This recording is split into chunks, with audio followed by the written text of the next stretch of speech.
Salam sejahtera, kita akan mendengarkan bacaan-bacaan kembali untuk menguatkan kita sebelum melakukan aktivitas bertemu dengan manusia ataupun umat yang lainnya. Demikianlah kita memulai kehidupan kita pada hari ini dengan mendengarkan bacaan-bacaan dan doa kepada Tuhan. Marilah kita berdoa. Atas nama Bapa dan Putra dan Roh Kudus. Amin. Tuhan, kami bersyukur oleh karena kasih setia-Mu yang terus-menerus memberi kesempatan kepada kami untuk hidup.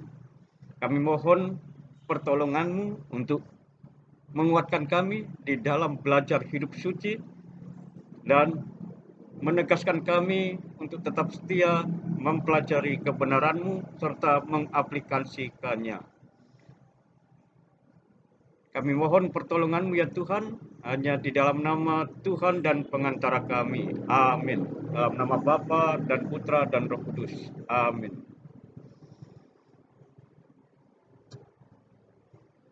Malam itulah Tuhan membawa umat Israel keluar dari tanah Mesir.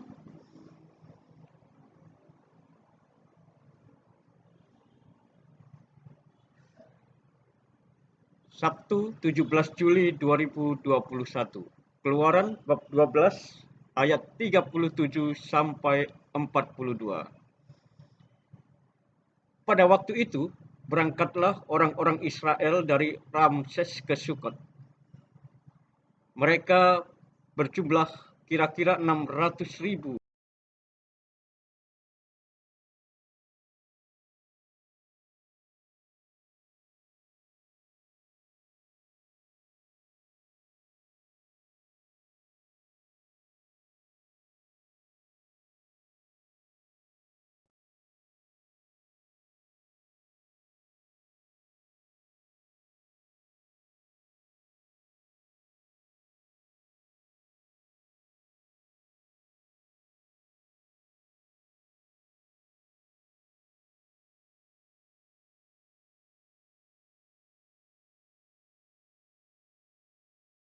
Sudah lewat 430 tahun, tepat pada hari itu juga keluarlah segala pasukan Tuhan dari tanah Mesir. Malam itulah malam berjaga-jaga bagi Tuhan untuk membawa mereka keluar dari tanah Mesir.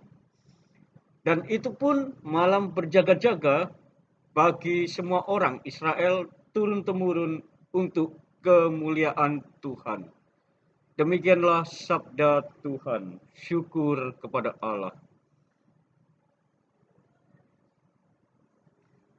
Bersyukurlah kepada Tuhan sebab Ia baik. Mazmur bab 136 ayat 1 dilanjutkan ayat 23 sampai 24, lalu disusul kembali ke ayat 10 sampai 12 dan ayat 13 sampai 15. Dia mengingat kita dalam kerendahan kita. Bersyukurlah kepada Tuhan sebab Ia baik. Dia membebaskan kita dari para lawan kita. Bersyukurlah kepada Tuhan sebab Ia baik. Kepada Dia yang memukul mati anak-anak sulung Israel, anak-anak sulung Mesir.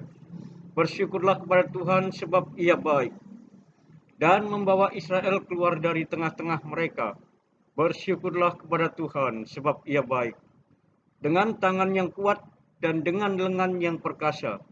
Bersyukurlah kepada Tuhan sebab Ia baik. Kepada Dia yang telah membelah laut Teberau menjadi dua belahan. Bersyukurlah kepada Tuhan sebab Dia baik dan menyeberangkan Israel di tengah-tengahnya. Bersyukurlah kepada Tuhan sebab Ia baik dan mencampakkan Firaun dengan tentaranya di laut Teberau. Bersyukurlah kepada Tuhan sebab Ia baik.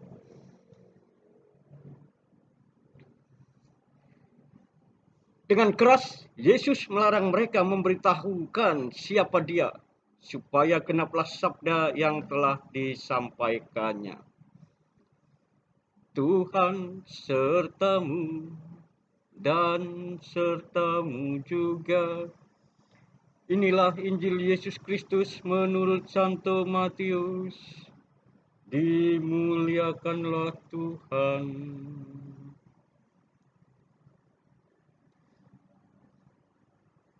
Sekali peristiwa, orang-orang Farisi bersekongkol untuk membunuh Yesus. Tetapi Yesus mengetahui maksud tujuan mereka, lalu menyingkir dari sana. Banyak orang mengikuti dia, dan ia menyembuhkan mereka semua.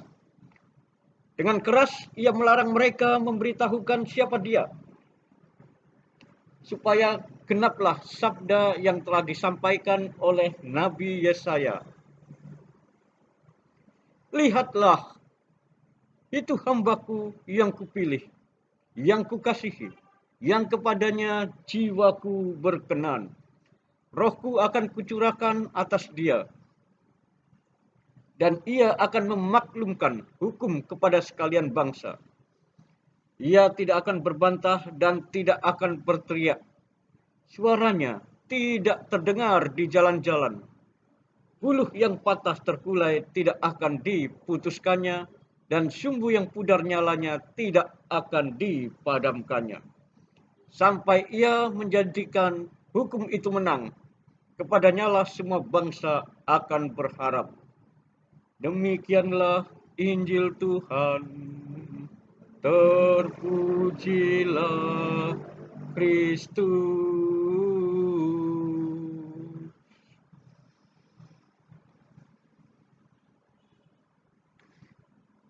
Yesus sebagai hamba Allah menyadari sepenuhnya perlawanan yang semakin gencar terhadap dirinya. Di mana-mana seorang nabi tidak akan pernah diakui di daerahnya sendiri. Tetapi ia tetap berlaku sederhana dan lembut dalam menghadapi musuh. Yesus Kristus tidak menyukai kekerasan untuk melawan orang Farisi. Ia tidak mau mewahyukan dirinya secara terbuka, menyatakan dirinya secara terbuka. Ia tidak mau mengeluh dan berteriak, "Inilah dia, sang hamba Allah, yang benar-benar hamba Allah." Saudara-saudari yang terkasih, adik-adik yang sedang dalam masa pertumbuhan, bapak ibu yang dipercayakan memiliki anak-anak, apakah kalian semua rela mengikuti hamba Allah yang lembut ini dan meneladani, mengikuti contoh yang diberikan kepadanya, daripadanya kepada kita? Apakah kita juga mau berjuang tanpa kekerasan?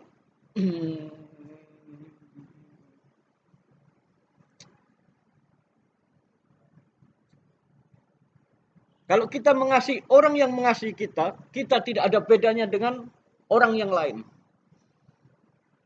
Kalau kita mengasihi orang yang satu suku dengan kita, kita tidak ada bedanya dengan yang lain. Kalau kita mengasihi orang yang mencintai kita, kita juga tidak ada bedanya dengan orang yang lain.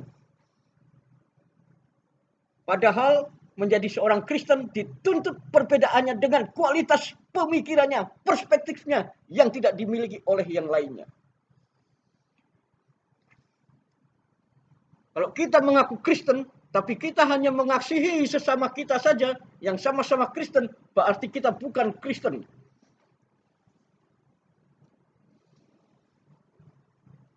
Kitab suci sendiri mengatakan bahwa kita harus mengasihi musuh kita. Melawan orang yang bermaksud jahat dengan cara menghindari atau menyingkir kiranya lebih baik dibanding dengan melawannya secara langsung atau frontal. Maka cara itulah yang dipilih oleh Yesus Kristus. Apakah ia tidak memiliki kuasa untuk melawan? Tentu Yesus memiliki kuasa untuk melawan dan membinasakan orang-orang Farisi dan para ahli Taurat, para agama-agama palsu yang bermaksud jahat daripadanya, yang memanipulasi 10 hukum Taurat hanya untuk kepentingan golongannya sendiri, hanya untuk kepentingan pribadinya sendiri. Yesus memiliki kuasa untuk melawan mereka.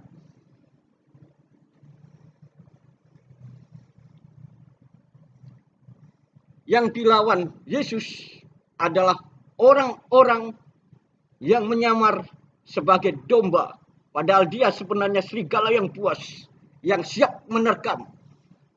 Dan pada saat itulah yang dia lawan adalah tokoh-tokoh agama yang sering memanipulasi kebenaran firman Tuhan demi kepentingannya sendiri, yang sering membengkokkan sabda Allah hanya untuk memuaskan nafsunya sendiri. Namun sekali lagi, Yesus tidak memilih menggunakan cara itu. Ia tidak memilih untuk melawan dan membinasakan orang-orang Farisi dan para ahli Taurat dan para ahli-ahli agama. Yesus memilih menyingkir dari sana dan meneruskan misinya untuk mengajar dan menyembuhkan orang-orang sakit. Sekali lagi, kita semua memiliki misi masing-masing untuk menjangkau visi yang telah digambarkan Tuhan kepada kita. Niat kita sendiri terhadap orang-orang yang bermaksud tidak baik atau orang yang sedikit nakal dan suka mengganggu juga lebih baik memilih untuk menyingkir dan menghindari. Misalnya dengan menolak untuk dihubungi. Sebagai pilihan terakhir, kalau yang bersangkutan tidak bisa diberitahu dengan baik-baik, marilah kita mohon rahmat agar diberi keterampilan untuk menghindari dan menyingkir dari orang-orang yang bermaksud tidak baik dari kita. Termasuk keterampilan untuk menghindari dan menyingkiri roh jahat yang ingin menjerumuskan kita ke dalam dosa. Jadi, kita sebagai manusia, adik-adik mudah dipengaruhi. Biasanya kita terpengaruh oleh perbuatan teman-teman kita.